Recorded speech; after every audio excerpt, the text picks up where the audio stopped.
अगला जो गुणधर्म है बच्चों, व्युत्क्रम गुणधर्म।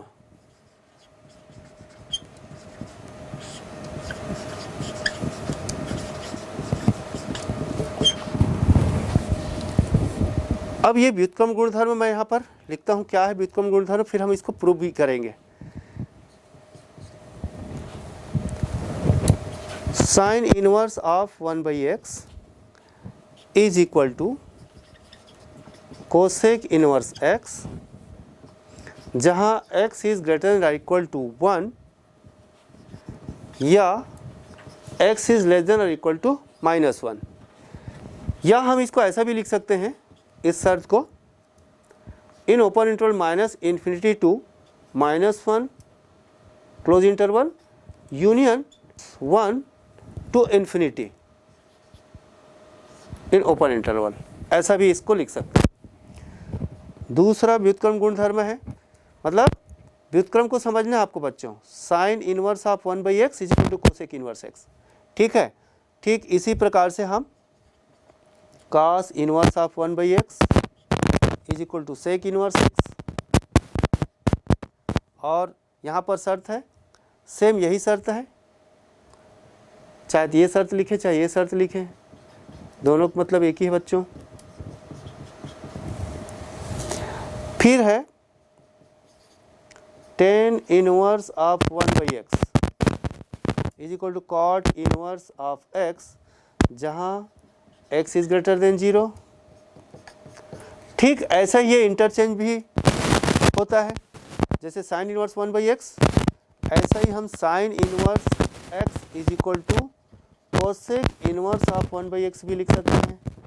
ठीक है, यहाँ पर ये ध्यान रखना है बच्चों, इसके लिए जो शर्त है -1 इज लेस देन और equal to x is less than और इक्वल टू 1, परंतु इसमें 0 छूट जाएगा, x is not equal to 0।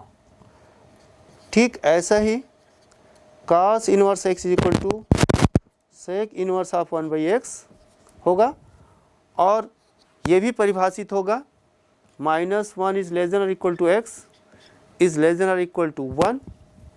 और लास्ट गुणधर्म है बच्चों, tan inverse x is equal to cot inverse of 1/x, और इसके लिए शर्त है कि x इज ग्रेटर देन 0। तो ये व्युत्क्रम गुणधर्म कहलाते हैं। हम इसे एक एक करके प्रूव कर सकते हैं, लेकिन बच्चों मैं इनमें से कोई एक प्रूव करके दिखाऊंगा, ठीक उसी प्रकार से बाकी गुणधर्मों को आप स्वयं प्रूव करेंगे। तो आइए हम, तो पहला गुणधर्म है, इसको सिद्ध करते हैं। कभी कभी 1 मार्क्स या 2 मार्क्स में इसको दे देते हैं, सिद्ध कीजिए करके, तो उस स्थिति में आप कैसे सिद्ध करेंगे। तो चलिए सिद्ध करते हैं, हल करते हैं इसको। ये जो दिया है sine inverse of 1/x is equal to cosec inverse x, और ये शर्तें हैं, इस शर्त के अंतर्गत हमको सिद्ध करना है। तो चलिए मान लेते हैं cosec inverse x is equal to y। ठीक है बच्चों, अब यहां पर याद रखना है cosec inverse of x equal to y, यानी कोसेक इनवर्स फंक्शन का रेंज, इसको ध्यान रखना है। तो यहां पर y belongs to cosec inverse function का रेंज, अर्थात y बिलोंग्स टू -π/2 टू π/2 -0, 0 को छोड़कर, ये ध्यान रखना है।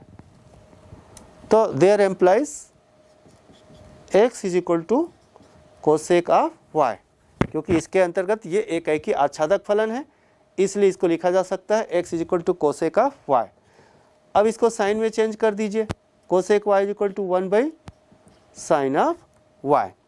ठीक है बच्चों, यहाँ ले आइए, पक्षांतर कर दीजिए, sine y is equal to 1/x। अब यहाँ पर आपको समझना है कि साइन फलन ये भी क्या है, एकाकी तथा आच्छादक है, इसलिए इसको लिखा जा सकता है y is equal to sine inverse of 1/x, ऐसा लिखा जा सकता है। यदि हम इसको रिजल्ट 1 माने, दिया गया को हम एक मान लें और ये जो रिजल्ट निकाले इसको 2 मान लें, तो ये दोनों इक्वेशंस को देखिए फ्रॉम 1 and 2, ये भी y है और ये भी y है, तो क्या लिखा जा सकता है बच्चों, sine inverse of 1/x is equal to cosec inverse of x। ठीक है बच्चों, तो इस प्रकार से हम इसको लिख सकते हैं।